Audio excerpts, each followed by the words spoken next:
Well, hi, folks. John Elzinga, and welcome back to It's a Great Day to Serve the Lord Devotions. And today we're going to touch on a pretty serious subject, and so I'm going to ask you to kind of beware for this subject. I don't know if it's going to hit you hard or not. I don't know if it's going to hit you square between the eyes or not. I know that it does for me make me ponder and examine my heart in terms of where I'm at with people. I'm going to start with this question. There is something more valuable than money in the kingdom economy. There is something more valuable than money to Jesus, and something more valuable than money to God. And it is this: reconciliation. Way more valuable than money. Way more valuable than things, way more valuable than possessions.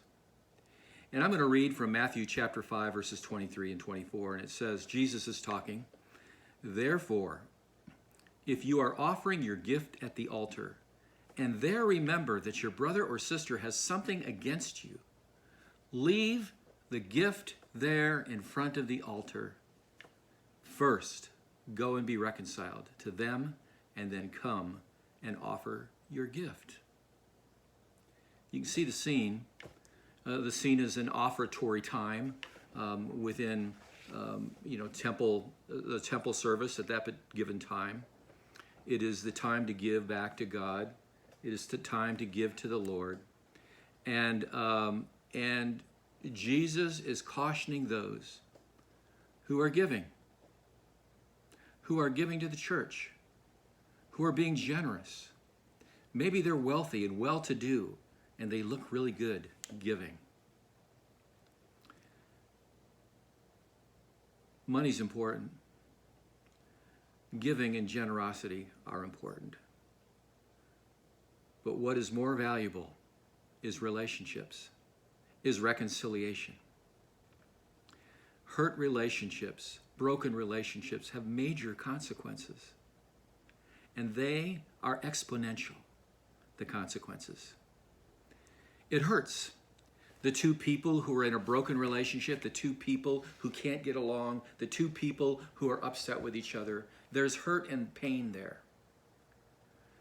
But all of the other people that are attached to that relationship are hurt and damaged as well. More importantly, your witness is damaged to the world. They're watching. They're observing our relationships with each other. And when they see that we can't get along, when they see that there's disunity amongst us, when they see that there's antagonism amongst one Christian to another Christian, they're thinking to themselves, well, what's the point of that? The lingering effects of a lack of reconciliation, the lingering effects of broken relationships are devilish. They're devilish. There is resentment fermenting inside a person's heart. It just grows and builds and builds. It may start like a little seed, and it grows. It actually may burst at first, but then you push it down, and you push it down, and you push it down, and you think everything's okay, and it's not. It's just not. For some people, there is vengeance. There is, subtle or otherwise, there is this vindictiveness that they have toward the person who hurt them. And when that person suffers a consequence, when that person is hurt, it's almost like we celebrate that. They got theirs finally. Yeah, I knew it would catch up with them. There's a satisfaction inside of us when another is hurt, especially those who have hurt us. Here's the thing. You may not notice it. You may not think it's a big deal, this broken relationship that you had, this hurt in the past that you had, this problem that you have with this person. You may not notice it. You might think, well, it's just between him or her, and her and I, or he and I, or whatever. It's just between us. But it's noticeable. It's noticeable by others even when you don't notice it.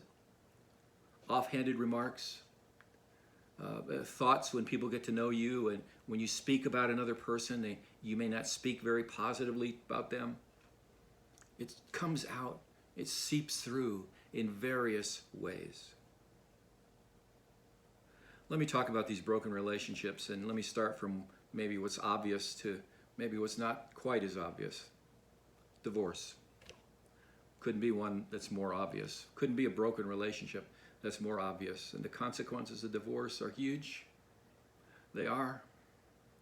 It affects the children in the family. It affects the relatives on each side of the family. It affects the friendships on each side of the family. In the church, it affects, the peace within the body of believers, knowing that these two people who have given themselves to each other are not anymore.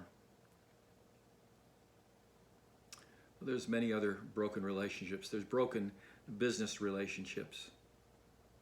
There's people who have been let go. Maybe you're an employer, have been an employer, are an employer.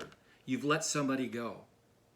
And maybe it's a majorly financial issue. And you say to yourself, or maybe you even had the guts to say to them, it's not business, or it's not personal, it's business. Maybe it was even somewhat innocent. During the pandemic, there was a furlough. A lot of companies laid people off on furlough and didn't bring some back. And those people may have been hurt and damaged. They're hurt. They're broken. They're upset. They don't understand.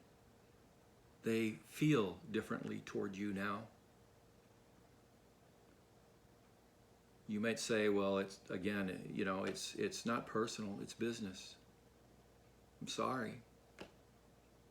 Let me tell you something. Never say that, ever, if you're an employer.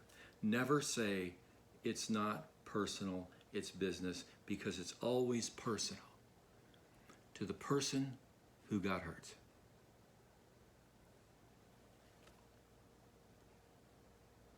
There are people relationships all over the place within churches. People fighting back and forth at each other, snipping at each other, undermining each other because they don't like each other. I've seen small groups disintegrate because the people within the group just can't get along, don't like each other, are hurt by something someone says. There's gossip that just tears at the root of a relationship or relationships. I've seen people leave churches because gossip was prevalent about them. Unwarranted gossip, mind you. Gossip nonetheless. So many damaged relationships out there. Let's talk about this from another side. Let's be real. It's not easy to reconcile. There are complications and difficulties in reconciliation. And first and foremost, we need both sides, don't we, to reconcile. We need both sides. Somebody has to be vulnerable. You have to be vulnerable. You have to be open to the hurt you've caused or the hurt you feel. And to do something about it, to go to that person, there's a big risk. There is. The risk that you'll get more hurt, more damaged. The risk that the person doesn't see it or doesn't understand it. And that's a risk. But there are rewards.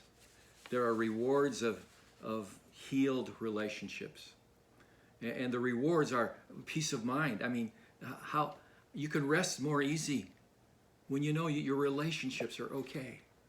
When you know that maybe you've damaged somebody or hurt somebody, and now you've gone and reconciled, and it's okay. You're happier, you're healthier. You can move on. More importantly, God is in there with you in it. So, my friend, before you give of your money, but before your generosity shows up at the altar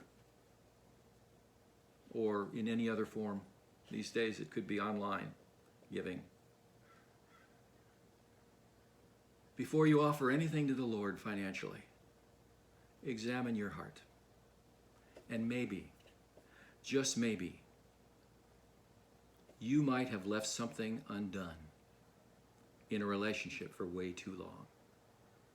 Maybe, just maybe, you still have some work to do. It's something to pray about. God bless you, and remember, it's a great day to serve the Lord.